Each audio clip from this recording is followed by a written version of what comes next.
Good morning all.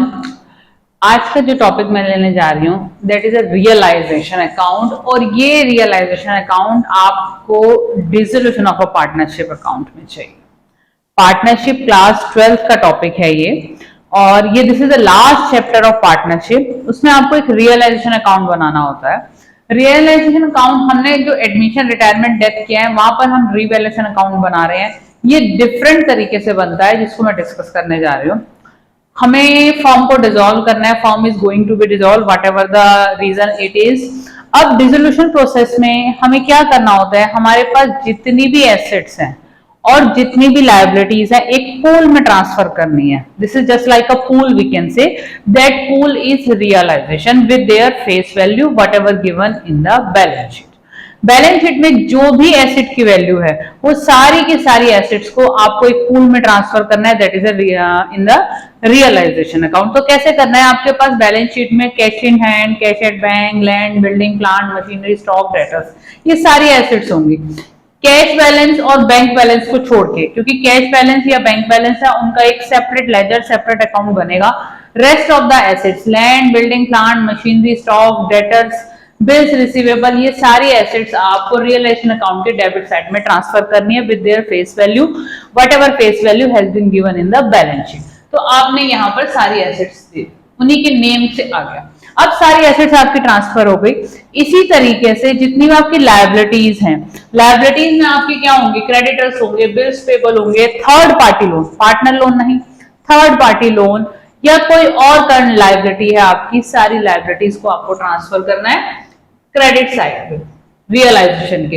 यानी हमारी जो एसेट्स हैं वो भी खत्म हो गई, हमारी लायबिलिटीज हैं वो भी खत्म हो गई, उनके नेम से अब कोई ट्रांजैक्शन इन फ्यूचर नहीं आएगी at the time of dissolution process. Assets has been transferred, liabilities has been transferred to the realisation account. अब कोई भी पेमेंट होगी या कोई भी रिसीविंग होगी eight the time of dissolution इसी अकाउंट से रूटेड होगी। हमने एसेट्स ट्रांसफर करी, हमने लायबिलिटीज ट्रांसफर करी। ये रूल होता है कि जब रियलाइजेशन प्रोसेस हो रहा है या डिसोल्यूशन प्रोसेस हो रहा है, all the assets will be sold out, all the liabilities will be discharge. क्योंकि पहले आप अपनी लायबिलिटीज डिस्चार्ज करोगे तभी तो पार्टनर्स अपना शेयर ले जा सकते हैं, क्योंकि फर्म बंद होने वाली है, डिसॉल्व होने वाली है। तो हम क्या करते हैं, एसेट्स को सेल करना स्टार्ट करते हैं। तो हमारी अगर सेल होती है, कोई भी एसेट सेल होती है, फॉर एग्जांपल ये सारी एसेट्स हमारी सेल हो रही हैं, तो इनकी हमें एक कंबाइंड वैल्यू चाहिए। लैंड 50 लाख में बिका, आपका एसेट 25 लाख में, कोई और एसेट 25 में बिका, स्टॉक 10,000 में गया, तो आप उसकी कंबाइंड वैल्यू निकालेंगे। आपकी जो जर्नल एंट्री बनेगी, bank account debit to realisation account. अब वो जो अमाउंट आ रही है assets realized value that will be shown here. आपने bank account debit to realisation account, that will be the journal entry.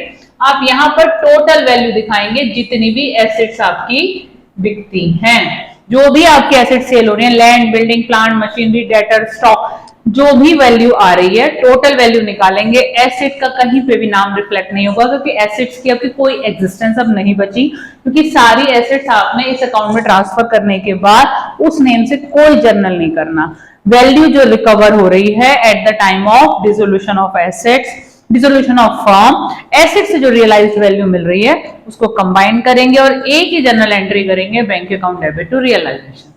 इसी तरीके से आपके क्रेडिटर्स हैं, बिल्स पेबल हैं, थर्ड पार्टी लोन, मैं थर्ड पार्टी लोन की बात कर रही हूँ, पार्टनर लोन की बात नहीं कर रही हूँ। पार्टनर लोन पे मैं एक और वीडियो बनाऊंगी।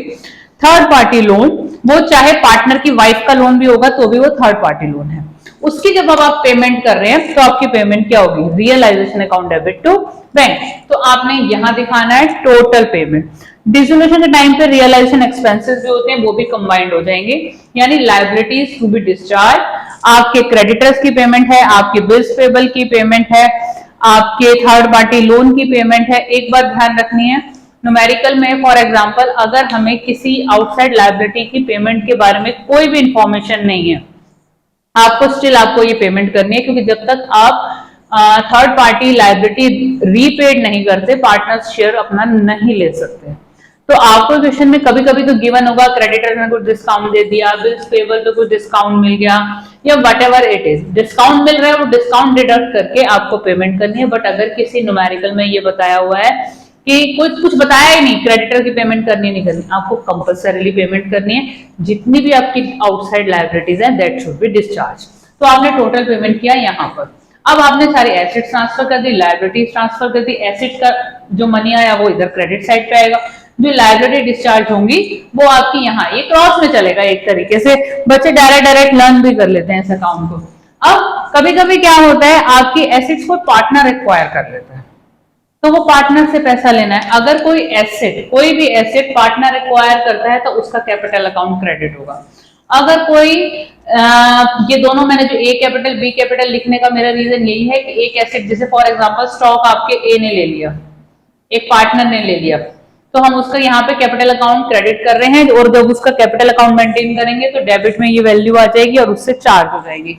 इसी तरीके से फॉर एग्जांपल बिल्स रिसीवेबल है आपकी, एक एसेट है जो एक पार्टनर बी ने ले लिया, तो अगर कोई एसेट कोई पार्टनर एक्वायर कर लेता है तो यहाँ पर उनके कैपिटल अकाउंट क्रेडिट होंगे, क्योंकि that money should be charge from the capital account.